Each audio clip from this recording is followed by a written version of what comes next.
All right, good afternoon, everybody. Event Trader here. Just going to do a quick look through the upcoming markets and what we can be expecting. Scott's going to be jumping in and taking a look at some of the earnings with me.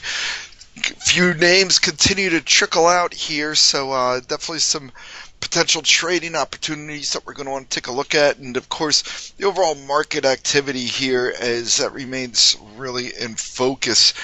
It's been a big Fed week so far, and that's been good for the markets as there's a general thought from the central banks around the world that we need a little bit of more easing given some of the global economic backdrop that we've seen, certainly the trade wars that were in place. But I would say, taking a look at that Fed Beige Book summary, posted it at 1404 onto the site.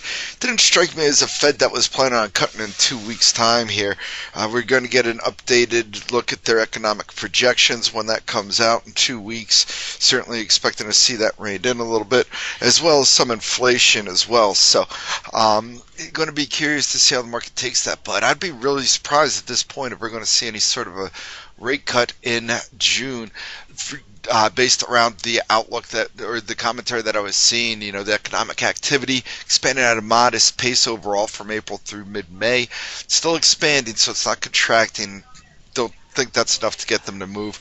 And the comment that the outlook for the coming months was solidly positive but modest, again, strikes me more as a patient Fed than a Fed that as we heard today with Kaplan, that was looking for some weakness before moving on.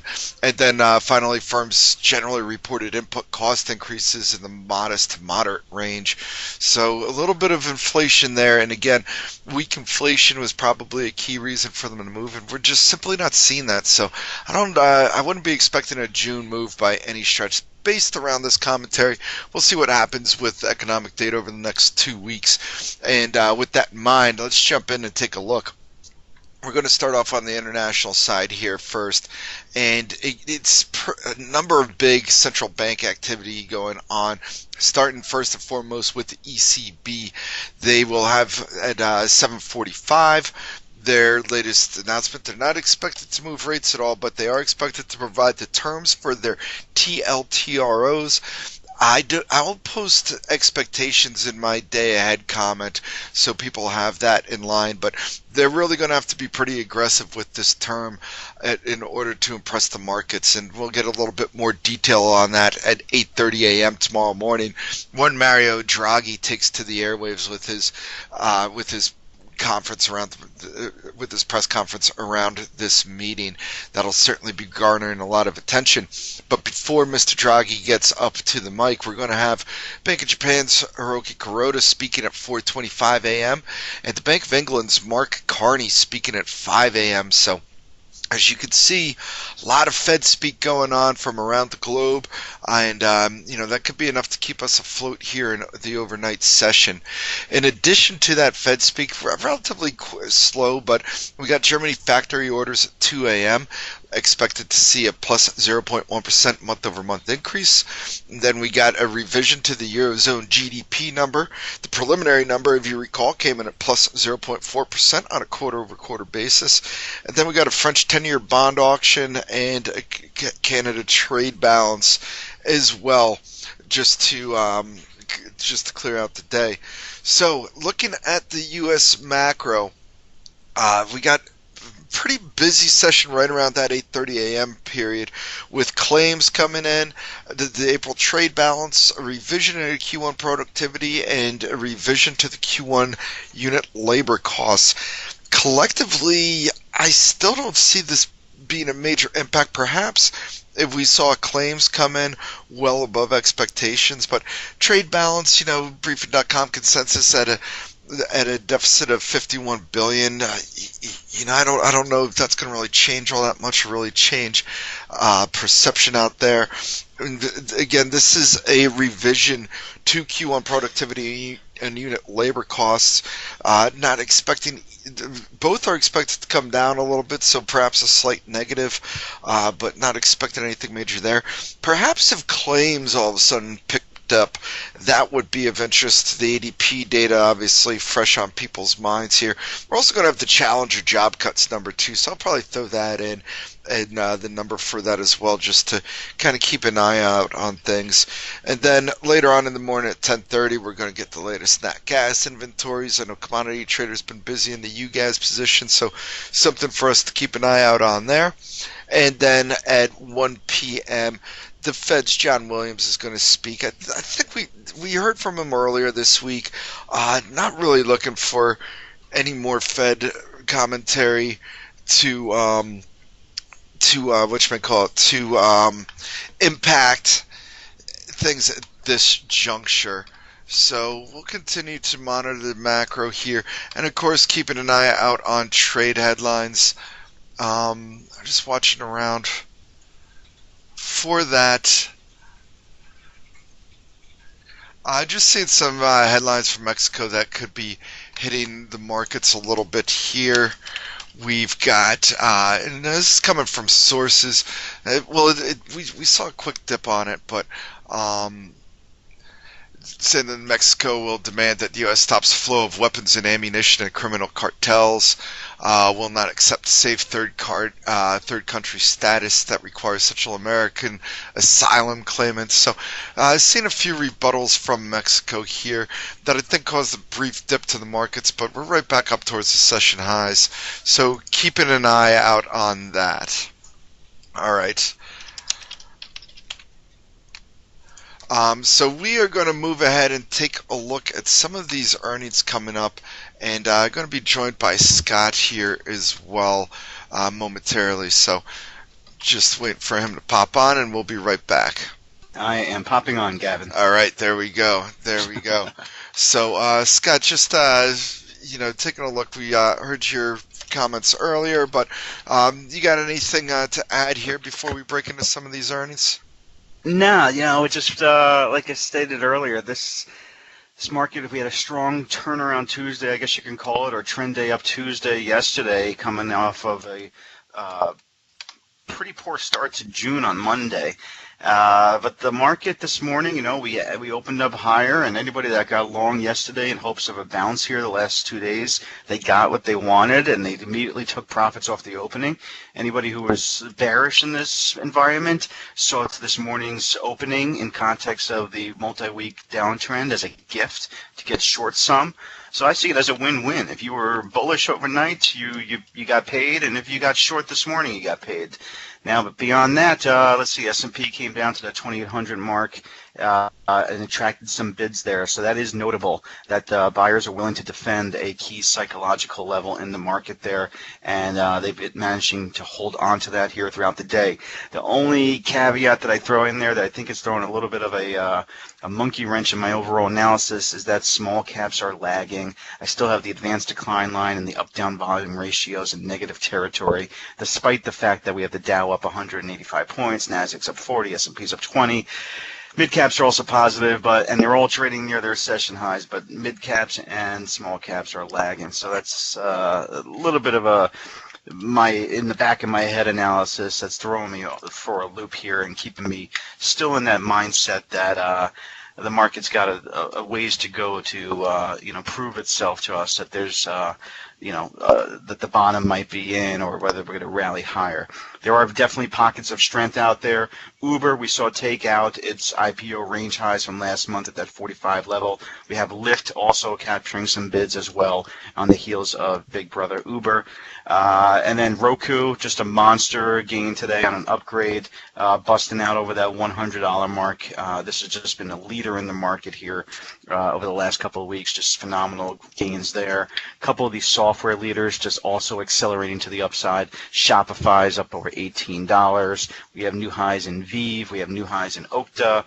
We have just a really strong price action there. TTD, another one that was up huge yesterday in response to the breakdowns in Google and Facebook. TTD supposedly is the beneficiary of that, getting some nice follow-through to the upside there, up to new high territory. So there's definitely places that are money-making opportunities. You just got to not buck those trends. It's pretty obvious what trends are in play there and what sectors are hot and what are not. And as long as you don't fight the trend, you pretty much should position yourself on the right side of these trades. All right. So with that in mind, we're going to start taking a look at some of these earnings that are going to be coming out after hours and tomorrow morning, and Okay. lot of these cloud names, Scott, that are coming out. And first up, we got Cloudera, CLDR is the ticker here. I got the chart up right now, and as we can see on that monthly basis, this is one that's just been in decline, and a pretty steady decline at that. A lot of execution risk that's been involved, similar to what we were seeing with Pivotal. And for me, that's always a cause for concern. Just one that I'm not really interested on from a valuation standpoint. You're starting to see a lot of these cloud names just really taking a task, and a lot of people talking about value. And from my perspective, we're starting to see a little bit of a hurting out of some of the winners and losers that could be expected. I mean, we saw a lot of this during the internet bubble, Scott, where not every cloud company, just because they're a cloud company, is going to make it. And a lot of that's going to have to come to the execution. So perhaps a surprise quarter could get me a little bit more interested here, but until we start seeing better results, this is a name that I wouldn't be jumping into myself. 267 million float and 5% short, so not a big short squeeze candidate either here. Yeah, you know me, Gavin. If I hear somebody say there's value in a stock, the first thing that comes to my mind is that this stock is in a massive multi-month downtrend, and Cloudera fits the bill there. So that's basically a trap in my mind. I try to avoid situations like that. I'm not trying to pick bottoms in my analysis. And this one's trading at fresh 52-week lows. Nope, actually multi-year lows. There's better candidates out there. I'm not putting my money behind a guess. If I want to guess, I'm going to the casinos. So there's better trades out there. I don't like the chart. Yeah, here's a chart that one of the stronger looking ones that was performing well. It's getting a little bit heavier though at this point. That's Elastic. ESTC is the ticker.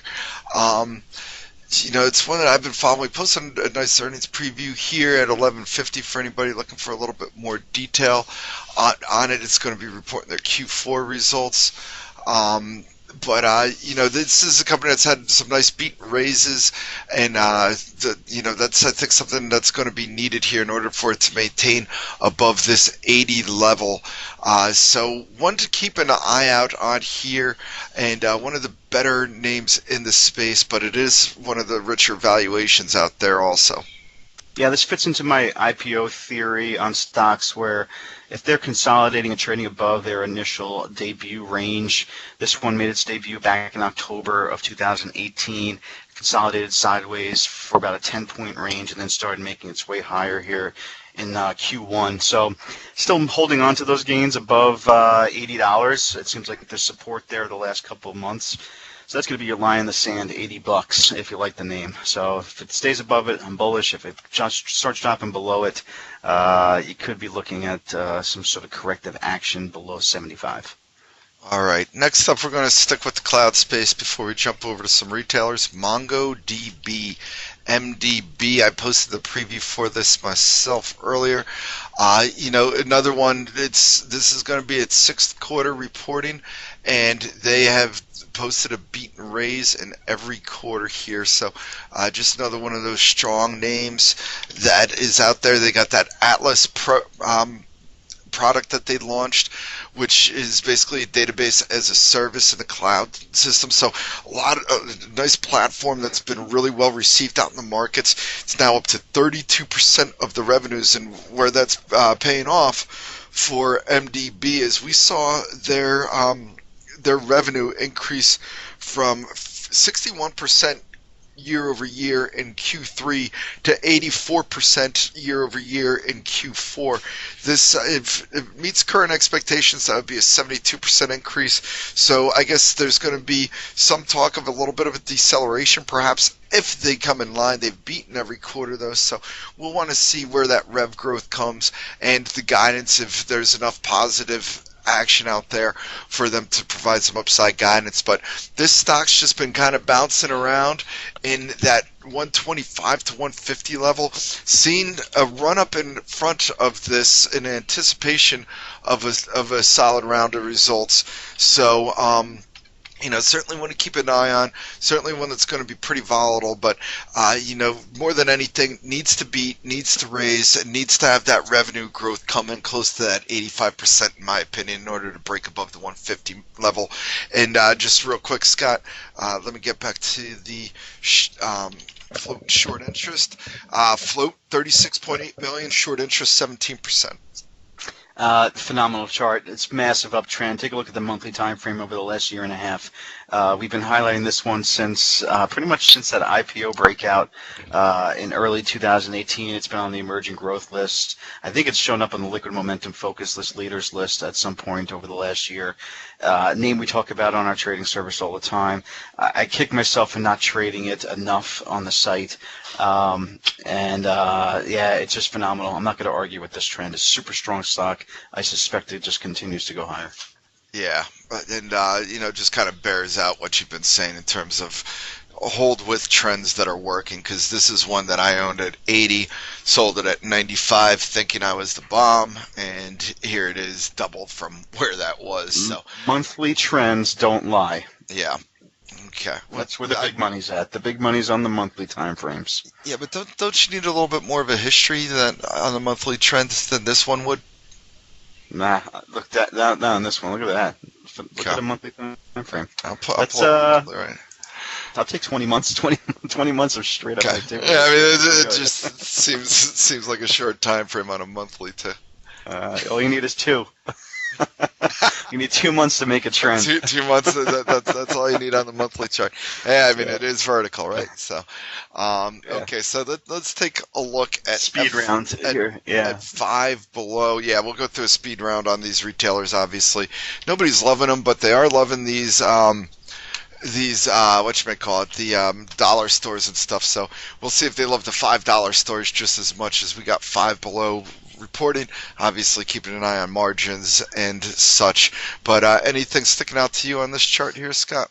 No, not particularly. It's been really strong over the last couple of years and whatnot. You do have the 200-day moving averages coming in as potential support around 120 vicinity, which is going to line up with those March, April lows. So that's going to be a line in the sand to watch going forward.